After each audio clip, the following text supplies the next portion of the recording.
좋은 날씨든 나쁜 날씨든 모두 하나님의 섭리 안에 있습니다. 기상학자들은 바람의 속도를 기압의 차이로 설명하지만 성경은 하나님이 바람을 불게 하신즉이라고 말합니다. 이 바람에는 허리케인과 토네이도도 트위스터도 포함될 것입니다. 하나님은 혹은 징계를 위하여 혹은 땅을 위하여 혹은 긍휼을 위하여 그가 이런 일을 생기게 하신다고 욥기를 통해 말씀하셨습니다. 이스라엘의 불평소리는 하나님의 진노를 샀습니다. 결국 여호와의 불을 그들 중에 붙여서 진영 끝을 사르게 하셨습니다. 이처럼 성경은 자연을 기계적인 메커니즘으로 묘사하지 않습니다. 자연이 우주를 다스리는 것이 아니라 하나님이 다스리십니다. 그렇다고 이 세상의 임금이요 공중의 권세 잡은 자인 사탄에게 날씨를 좌지우지할 힘이 전혀 없다는 말은 아닙니다. 갈릴리 호수를 잠잠하게 하셨을 때 예수님은 이방 귀신들의 부차적인 힘에 대해 일차적인 힘을 선포하셨습니다. 한편 우리는 자연재해를 불가항력이라고 부릅니다. 희한한 것은 아름다운 날씨를 하나님의 행위라 부르는 사람은 거의 없다는 것입니다. 그러나 자연재해 앞에서 하나님을 원망하는 사람들은 너무나 많습니다. 어떻게 이런 끔찍한 일을 허락하실 수 있지?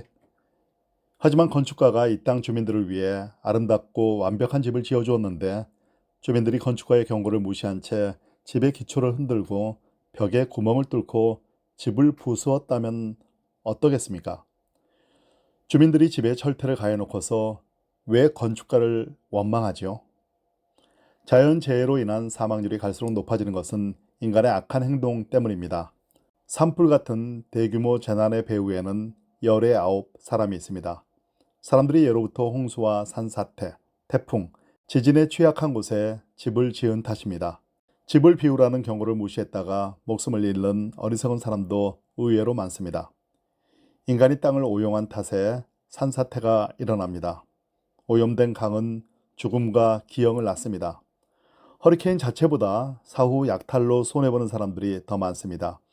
국가 지도자들은 죽어가는 난민들에게 보내야 할 구호품을 뒤춤으로 챙깁니다. 하나님이 주신 자원을 빈궁한 사람들과 나누어 쓰려는 사람이 그리 많지 않습니다. 자연재해로 인한 가장 큰 비극은 인간의 목숨을 앗아가는 것입니다. 하지만 인간이 하나님께 도덕적 악을 저지르기 전에는 그런 비극이 절대 없었습니다. 하나님이 이 땅을 저주하신 것은 아담의 죄 때문입니다. 이 저주는 자연세계의 만물을 향해 촉수를 뻗쳐 사람들의 생산적인 삶을 방해합니다. 바울은 피조물이 허무한데 굴복하는 것은 하나님의 저주 때문이며 그 저주가 피조물도 썩어짐의 종노릇한 데서 해방될 때까지 계속될 것이라고 말했습니다. 그 다음 구절에서 피조물이 다 이제까지 함께 탄식하며 라고 말했습니다. 지진과 화산 폭발, 쓰나미, 이 모두 죄의 저주 아래서 지구가 토해내는 탄식입니다. 결국 이 땅 청지기들의 도덕적 악 때문에 하나님이 이 땅에 자연재해의 저주를 내리신 것입니다. 자연재해는 본질적으로 악하지 않지만 인간과 동물의 행복과 환경을 파괴하는 부차적 악을 낳습니다. 지진과 쓰나미는 도덕적 행위자가 아니기 때문에 도덕적으로 악할 수 없습니다. 파도가 밀려오는 것은 앙심을 품었기 때문이 아닙니다. 물론 호의나 앙심을 품을 수 없습니다. 왜 하나님은 자연재해로 가득한 세상을 창조하셨을까? 이 질문에 대한 올바른 답은 하나님이 그런 세상을 창조하신 적이 없다는 것입니다. 원래 지구의 대기가 우산처럼 모든 피조물을 보호했다는 것이 전문가들의 공통된 견해입니다. 하지만 지금은 그 우산에 군데군데 구멍이 뚫렸습니다. 그래서 보호되는 지역이 있는가 하면 그렇지 못한 지역도 있습니다. 재난에서 살아남은 사람들은 지금 이 세상이 우리의 본향이 아니라는 성경적 진리를 깊이 실감하게 되었노라 고백합니다. 자연재해는 그로 인해 죽거나 다친 사람의 죄가 아니라 인류 타락으로 인한 저주의 결과로 보아야 마땅합니다. 가끔 자연재해가 죄에 대한 하나님의 심판이란 망발을 하는 교계 지도자들이 있습니다. 하지만 그들이 어떻게 알까요? 그리고 혹 스스로의 죄 때문에 죽은 사람들이 있다 해도 그들과 함께 죽은 수많은 의인은 무엇입니까? 하나님이 분명히 밝히시기 전까지는 자연재해를 특정한 집단을 겨냥한 하나님의 심판이라고 섣불리 말해서는 안 됩니다. 하나님은 그분 자신에 관해 분명히 말씀하셨습니다. 나는 빛도 짓고 어둠도 창조하며 나는 평안도 짓고 환란도 창조하나니 나는 여호와라. 이 모든 일들을 행하는 자니라. 이사야 45장 7절. 예레미야서 11장 17절과 32장 23절도 하나님이 사람들의 도덕적 악을 다루기 위해 재앙을 내리신다고 말합니다. 하나님이 인간 악에 무서운 심판을 내리시는 것은 엄연히 의로운 행위입니다. 아모스 3장 6절은 여호와의 행하심이 없는데 재앙이 어찌 성읍에 임하겠느냐라고 말합니다. 이어서 아모스 4장 6절부터 12절에서는 하나님이 굶주림과 기근, 마른병, 깐부기병, 메뚜기 떼, 역병, 사람과 말의 죽음을 내리셨다. 그러나 너희가 내게로 돌아오지 아니하였느니라 라고 탄식하십니다. 하나님은 이런 재앙을 단순한 징벌이 아니라 그분의 백성을 부르기 위한 도구로 사용하셨습니다. 어떤 저자들은 하나님이 아닌 사탄이 자연재해와 질병을 일으키며 비극을 계획하고 목숨을 앗아간다는 점을 강조합니다. 몇몇 성경 구절도 이런 견해를 옹호하는 듯합니다. 예를 들어 복음서에는 질병을 귀신의 괴롭힘으로 묘사한 구절들이 있습니다. 욥기서는 두 가지 재난이 포함된 극심한 역경 속에서 하나님과 사탄이 어떤 관계에 있는지를 분명히 보여줍니다. 여호와께서 사탄에게 이르시되 내가 내 종 욥을 주의하여 보았느냐? 그와 같이 온전하고 정직하여 하나님을 경외하며 악에서 떠난 자는 세상에 없느니라. 사탄이 여호와께 대답하여 이르되 욥이 어찌 까닭 없이 하나님을 경외하리이까? 주께서 그와 그의 집과 그의 모든 소유물을 울타리로 두르심 때문이 아니니까 주께서 그의 손으로 하는 바를 복되게 하사 그의 소유물이 땅에 넘치게 하셨음이니이다. 이제 주의 손을 펴서 그의 모든 소유물을 치소서. 그리하시면 틀림없이 주를 향하여 욕하지 않겠나이까? 여호와께서 사탄에게 이르시되 내가 그의 소유물을 다 내 손에 맡기노라. 다만 그의 몸에는 내 손을 대지 말지니라. 사탄이 곧 여호와 앞에서 물러가니라. 욥기 1장 8절부터 12절.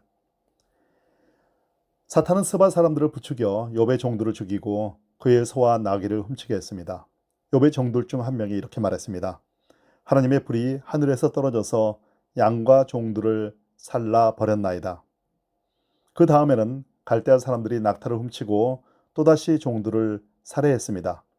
마지막으로 욥의 자녀들이 맏아들의 집에서 음식을 먹으며 포도주를 마시는데 거친 들에서 큰 바람이 와서 집 네 모퉁이를 치매 그 청년들 위에 무너짐으로 그들이 죽었나이다 라는 보고를 받습니다. 스바 사람들과 갈대아 사람들이 살인과 도둑질에 대한 책임이 있을까요? 물론입니다. 사탄이 그들을 부추긴 데 대한 책임이 있을까요? 물론이죠. 게다가 사탄은 무시무시한 번개와 광풍이라는 자연재해를 일으켰습니다. 하지만 욥기서는 사탄이 자연재해를 일으킬지는 몰라도 하나님이 사탄의 악행을 선택적으로만 허용하실 뿐 여전히 만사를 다스리신다고 분명히 말합니다. 사탄은 하나님의 분명한 허락 없이 자기 마음대로 인간의 악행을 부추기고 번개로 불을 일으키고 광풍으로 건물을 무너뜨려 인명을 해칠 권한이 없음을 잘 알고 있었습니다. 우리도 이 점을 분명히 알아야 합니다. 한 가지 짚고 넘어갈 것이 있습니다. 재난은 무고한 자에게 임할 수도 있습니다. 하나님이 욥을 더없이 의로운 자로 부르셨으니 모든 비극이 죄에 대한 심판이 아닌 것이 분명합니다. 물론 세상에 죄 없는 사람은 한 명도 없지만 남달리 의로운 사람은 있습니다. 하지만 그런 사람에게도 나쁜 일은 일어날 수 있습니다. 욥의 경우처럼 하나님은 악행과 상관없이 그분의 조건적인 목적을 위해 얼마든지 개인적인 재난이나 자연재해를 허락하실 수 있습니다. 재난은 우리를 자기 반성으로 이끕니다. 우리는 오직 하나님의 은혜로 삽니다. 예수님은 청중에게 죽을 수밖에 없는 운명을 자주 상기시키셨습니다. 그분은 재난을 교훈의 기회로 삼아 더 무서운 지옥 형벌을 경고하셨습니다. 너희도 만일 회개하지 아니하면 다 이와 같이 망하리라. 누가복음 13장 5절. 예수님은 사람들에게 자기 마음을 돌아보아 회개하고 하나님께로 돌아오라고 촉구하셨습니다. 왜일까요? 그래야 지옥에서 영원히 고통받지 않고 천국에서 하나님과 영원히 살 수 있기 때문입니다. 또한 재난은 영적 형성으로 이어질 수 있습니다. 저는 장례식장에서 설교한 경험이 많습니다. 장례식장에서는 사람들이 복음에 훨씬 더 쉽게 마음을 엽니다. 평소에는 복음이라면 질색을 했던 사람이 재난을 경험한 후에는 한결 수그러듭니다. 예로부터 하나님은 인간이 초래한 재난과 어쩔 수 없는 자연 재난을 통해 사람들을 그분께로 가까이 이끄셨습니다. 철학교수 엘리노어 스텀프는 자연적인 악이 사람의 교만을 꺾는다고 말합니다. 자연적인 악 앞에서 사람은 자신의 무력함을 깨닫고 겸손해지며 덧없는 세상적인 것에서 영원한 것으로 관심을 돌립니다. 자연재해나 질병 혹은 재정적인 궁핍 앞에서 우리는 하나님께 물어야 합니다. 저희에게 어떤 말씀을 하시고자 합니까? 재난을 통해 우리는 용감한 영웅들을 만나곤 합니다. 그들 덕분에 우리는 구원의 은혜를 살짝 맛보기도 합니다. 언젠가 우리는 그리스도의 품 안에서 악과 고통이 사라진 기쁨을 누릴 것입니다. 하지만 이 세상에서 배운 것도 기억할 것입니다. 이 세상에서 쌓은 인격으로 영원한 유익을 누릴 것입니다.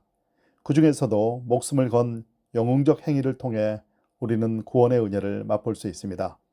그런 행위를 보려면 무엇보다도 우리 스스로 그런 행동을 하려면 당분간은 악과 고통이 존재하는 세상에서 살아야 합니다. 저는 새 땅에서 우리가 모닥불이 타오르는 저녁 식탁에 둘러앉아 옛 땅에서 일어났던 영웅적 행위에 관한 이야기를 주고받으리라 믿습니다. 당시에는 이해할 수 없었던 일들이 좋은 얘기거리가 될 것입니다. 그리고 이야기만 주고받는 것이 아니라 하나님이 우리에게 구원의 은혜를 살짝이라도 맛보여 주기 위해 사용하신 영웅들을 직접 만날 것입니다.